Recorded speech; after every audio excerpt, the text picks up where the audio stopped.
So I'm going to take advantage of having you here with me and ask you to to explain to us what is autism and what is level 1 autism, and and then we can kind of talk about that intersection with what you love, which is the racing. So yeah, so let's just start with that. What is autism? And how did it show up in your life?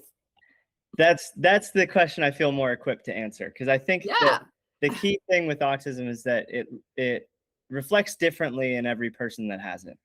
And the more that we have learned about it as a society, the more the definition of what autism is has kind of opened up.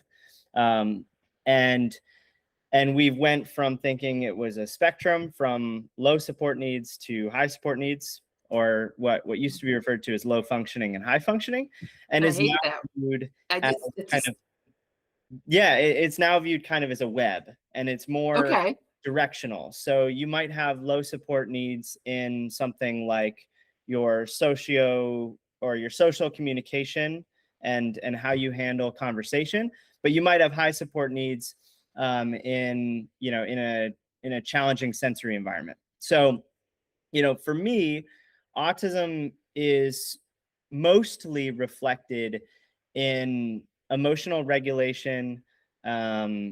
It's reflected in executive functioning, and it's reflected in not so much anymore, but for a long time, just challenges with communication, effective communication, especially between really close friends and girlfriends of the past and stuff like that, and just general social situations and how to handle those things. So I was diagnosed in college. I was in my senior year of college when I was diagnosed, which is a lot later than most diagnosed by 4 years old. And truthfully, I didn't know what autism was until I read that I had it.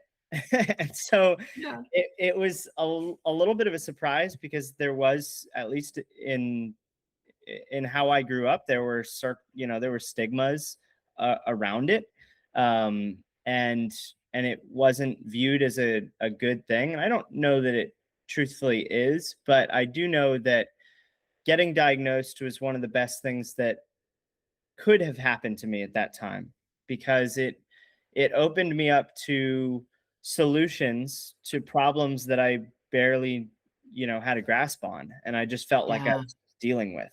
So and when you're young like that, you don't have the life experience to really understand that things are temporary, first of all, and that you can create coping skills to help you with stuff, and that you don't have to be perfect at everything, and we're not born with all the solutions.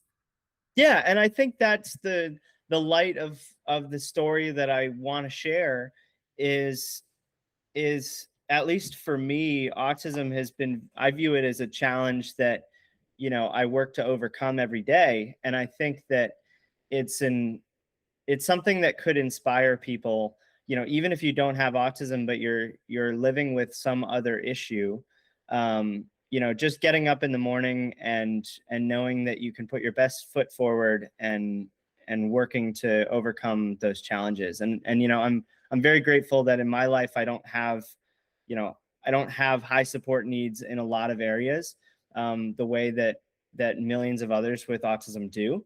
Right.